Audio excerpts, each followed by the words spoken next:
ವೇದಿಕೆಯಿಂದ ಇವತ್ತೇನು ನಾವು ಮಾನ್ಯ ಕ್ಷೇತ್ರ ಶಿಕ್ಷಣಾಧಿಕಾರಿಗಳಿಗೆ ಮನವಿಯನ್ನು ಕೊಟ್ಟಿದ್ದೀವಿ. ಮೈಸೂರು ರಾಜ್ಯ ಮರುನಾಮಕರಣ ಆಗಿ ಕರ್ನಾಟಕ ಎಂಬ ಹೆಸರು ಬಂದು ಈ ವರ್ಷಕ್ಕೆ 50 ವರ್ಷ. ಶಾಲಾ ವಾರ್ಷಿಕೋತ್ಸವಗಳಲ್ಲಿ ಕನ್ನಡ ಬಳಸಲು ಕರವೇ ಆಗ್ರಹವನ್ನು ವ್ಯಕ್ತಪಡಿಸ್ತಾ ಇದೆ. ಕರ್ನಾಟಕ ರಕ್ಷಣಾ ವೇದಿಕೆ ಬಾಗೇಪಲ್ಲಿ ತಾಲೂಕು ಘಟಕದ ವತಿಯಿಂದ ಕಡ್ಡಾಯವಾಗಿ ಸರ್ಕಾರಿ ಮತ್ತು ಖಾಸಗಿ ಶಾಲೆಗಳ ವಾರ್ಷಿಕೋತ್ಸವದಲ್ಲಿ ಕನ್ನಡವನ್ನು ಬಳಸಲು ಕ್ಷೇತ್ರ ಶಿಕ್ಷಣಾಧಿಕಾರಿಗಳಿಗೆ ಮನವಿ ಪತ್ರವನ್ನು ನೀಡಿದರು. ಈ ಸಂದರ್ಭದಲ್ಲಿ ಮಾತನಾಡಿದ ಕರವೇ ತಾಲೂಕು ಅಧ್ಯಕ್ಷ ಕೆಎನ್ ಹರೀಶ್, ಮೈಸೂರು ರಾಜ್ಯವು ಕರ್ನಾಟಕ ರಾಜ್ಯವೆಂದು ಮರುನಾಮಕರಣವಾಗಿ 50 ವರ್ಷಗಳು ತುಂಬಿದ್ದು, ಈ ಸುವರ್ಣ ಮಹೋತ್ಸವದ ಸಂದರ್ಭದಲ್ಲಿ ಕರ್ನಾಟಕ ಸರ್ಕಾರ ಭುವನೇಶ್ವರಿ ರಥವನ್ನು ನಾಡಿನಾದ್ಯಂತ ಸಂಚರಿಸಿ ಕನ್ನಡದ ಹಿರಿಮೆಯನ್ನ ಸಾಮಾನ್ಯ ಜನರಿಗೂ ತಲುಪಲು ಪ್ರಯತ್ನ ಮಾಡ್ತಾ ಇರುವ ಈ ಸಂದರ್ಭದಲ್ಲಿ ಕ್ಷೇತ್ರ ಶಿಕ್ಷಣಾಧಿಕಾರಿಗಳಾದ ತಾವುಗಳು ಕನ್ನಡದ ಕಳಕಳಿಯನ್ನ ಹೊಂದಿ ಸರ್ಕಾರಿ ಮತ್ತು ಖಾಸಗಿ ಶಾಲಾ ವಾರ್ಷಿಕೋತ್ಸವ ಕಾರ್ಯಕ್ರಮಗಳಲ್ಲಿ ಹಾಗೂ ವಿದ್ಯಾರ್ಥಿಗಳಿಗೆ ಸಂಬಂಧಿಸಿದ ಯಾವುದೇ ಕಾರ್ಯಕ್ರಮದಲ್ಲಿ ಕನ್ನಡೇತರ ಹಾಡುಗಳಿಗೆ ಮತ್ತು ಭಾಷಣಗಳಿಗೆ ಅವಕಾಶ ಕೊಡದೆ ಹೆಚ್ಚು ಕನ್ನಡ ಹಾಡುಗಳನ್ನು ಮತ್ತು ಕನ್ನಡ ಇತಿಹಾಸ ಸಾರುವ ಕನ್ನಡ ಕಾರ್ಯಕ್ರಮಗಳನ್ನು ನಡೆಸುವುದರ ಮುಖಾಂತರ ಮಕ್ಕಳಲ್ಲಿ ಕನ್ನಡದ ಪ್ರೀತಿಯನ್ನು ತುಂಬಲು ಕ್ರಮ ವಹಿಸಬೇಕು, ಇಲ್ಲದಿದ್ದರೆ ಕರವೇ ಹೋರಾಟದ ಎಚ್ಚರಿಕೆಯನ್ನು ನೀಡಿದರು. ಹಾಗೂ ಕೆಲವು ಪೋಷಕರು ತಮ್ಮ ಮಕ್ಕಳು ಹಿಂದಿ ಭಾಷೆಯನ್ನ ಕಲಿಯೋದ್ರಿಂದ ಬೇಗ ಉದ್ಯೋಗ ಸಿಗುತ್ತೆ ಹಾಗೂ ದೇಶದಾದ್ಯಂತ ಓಡಾಡಬಹುದು ಎಂಬ ಆಶಾಭಾವನೆಯಲ್ಲಿದ್ದಾರೆ. ಆದರೆ ಉತ್ತರ ಭಾರತದಲ್ಲಿ ಹಿಂದಿ ಕಲಿತವರು ಇದೇ ನಮ್ಮ ಬಾಗೇಪಲ್ಲಿಯಲ್ಲಿ ಪಾನಿಪುರಿ ಮತ್ತು ಗೋಬಿಗಳನ್ನು ಮಾರಿಕೊಂಡು ಜೀವನ ಸಾಗಿಸ್ತಾ ಇದ್ದಾರೆ ಅನ್ನೋದನ್ನ ಪೋಷಕರು ಮರೆತಿದ್ದಾರೆ. ಆದರೆ ಕನ್ನಡದಲ್ಲಿ ಓದಿದ ಎಲ್ಲ ವಿದ್ಯಾರ್ಥಿಗಳು ದೇಶಾದ್ಯಂತ ಉನ್ನತ ಸ್ಥಾನದಲ್ಲಿದ್ದಾರೆ. ಹಾಗಾಗಿ ವಿದ್ಯಾರ್ಥಿಗಳಿಗೆ ಮನೆಯಿಂದಲೇ ಕನ್ನಡ ಕಲಿಕೆ ಪ್ರಾರಂಭವಾಗಲಿ ಎಂದರು.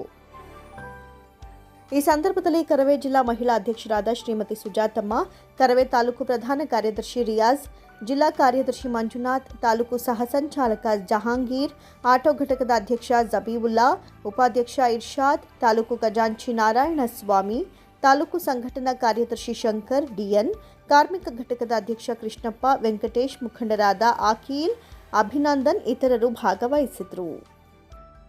ವೇದಿಕೆಯಿಂದ ಇವತ್ತೇನು ನಾವು ಮಾನ್ಯ ಕ್ಷೇತ್ರ ಶಿಕ್ಷಣಾಧಿಕಾರಿಗಳಿಗೆ ಮನವಿಯನ್ನು ಕೊಟ್ಟಿದ್ದೀವಿ.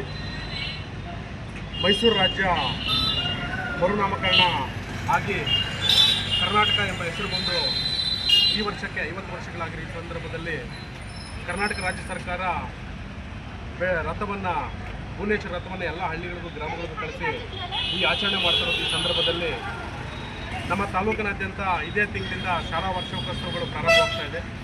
ಈ ಸಂದರ್ಭದಲ್ಲಿ ಎಲ್ಲ ಸರ್ಕಾರಿ ಮತ್ತು ಖಾಸಗಿ ಶಾಲೆಗಳೆಲ್ಲರೂ ಕೂಡ ಈ ವರ್ಷವನ್ನು ಕನ್ನಡ ವರ್ಷವೆಂದು ಪರಿಗಣಿಸಿ ನಿಮ್ಮ ಶಾಲಾ ವಾರ್ಷಿಕೋತ್ಸವಗಳಲ್ಲಿ ಭಾಷಣಗಳಲ್ಲಾಗಲಿ, ನೃತ್ಯಗಳಲ್ಲಾಗಲಿ, ಕಾರ್ಯಕ್ರಮದಲ್ಲಾಗಲಿ, ನಾಟಕಗಳಲ್ಲಾಗಲಿ ಹೆಚ್ಚಾಗಿ ಕನ್ನಡವನ್ನೇ ಬಳಸಬೇಕು.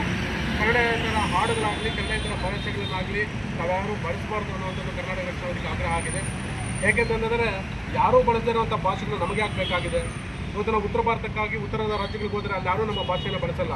ಆದರೆ ಆ ಭಾಷೆನ ತಂದು ನಾವ್ಯಾಕೆ ಇಲ್ಲಿ ಬಳಸಬೇಕು ಅನ್ನೋಂಥದ್ದು ಇವತ್ತು ಕರ್ನಾಟಕ ರಕ್ಷಣೆ ಪ್ರಶ್ನೆ ಮಾಡ್ತಾ ಇದೆ. ನೀವು ಹಿಂದಿ ಕಲಿಯೋದ್ರಿಂದ ದೇಶ ಸುತ್ತಬಹುದು ಅನ್ನೋದಾದರೆ ಹಿಂದಿ ಕಲಿತಂತ ಎಷ್ಟೋ ಜನರಿಗೆ ಬಾಗೇಪಲ್ಲಿ ಬಂದು ಪಾನಿಪುರಿ ಮಾಡ್ತಾ ಇದ್ದಾರೆ. ನೀವೆಲ್ಲ ಹಿಂದಿ ಕಲಿತು ಪಾನಿಪುರಿ ಮಾಡ್ತೀವಿ ಅನ್ನೋದಾದರೆ ನೀವು ಕಲ್ತ್ಕೊಂಡು ನಮ್ಮದೇನು ಅಭ್ಯಂತರ ಇಲ್ಲ. ಆದರೆ ಕನ್ನಡದಲ್ಲಿ KS IAS ಮಾಡಿದಂಥವ್ರು, ಕನ್ನಡದಲ್ಲಿ ಓದಂಥ ವಿದ್ಯಾರ್ಥಿಗಳು ಎಷ್ಟೋ ಜನ ಒಳ್ಳೆ ಉನ್ನತ ಹುದ್ದೆಗಳಿದ್ದಾರೆ. ಯಾವುದೇ ಒಂದು ಭಾಷೆಯನ್ನು ಪ್ರೀತಿಸಿ ಆ ಭಾಷೆಯಲ್ಲಿ ನಾವು ಹೆಚ್ಚು ಸ್ಪಷ್ಟವಾಗಿ ಕಲಿತಾಗ ಮಾತ್ರ ಒಂದು ಅವಕಾಶ ಸಿಗ್ತದೆ.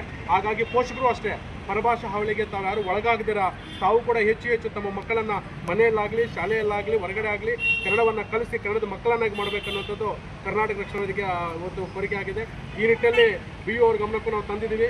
ಎಲ್ಲ ಶಾಲೆಗಳಿಗೂ ಕೂಡ ಒಂದು ನೋಟಿಸನ್ನು, ಸೂಚನೆಯನ್ನು ಕೊಡೋದ್ರ ಮುಖಾಂತರ ಎಲ್ಲ ಶಾಲಾ ವಾರ್ಷಿಕೋತ್ಸವಗಳಲ್ಲಿ ಕನ್ನಡೇತರ ಹಾಡುಗಳಿಗೆ ಅಂದರೆ ಪರಭಾಷಾ ಹಾಡುಗಳು ಯಾವುದಕ್ಕೂ ನೃತ್ಯ ಮಾಡೋಕ್ಕೆ ಅವಕಾಶ ಮಾಡಿಕೊಡ್ಬಾರ್ದು ಅನ್ನೋಂಥದ್ದು ಇವತ್ತು ನಾವು ಆಗ್ರಹವನ್ನು ಮಾಡ್ತಾ ಇದ್ದೀವಿ.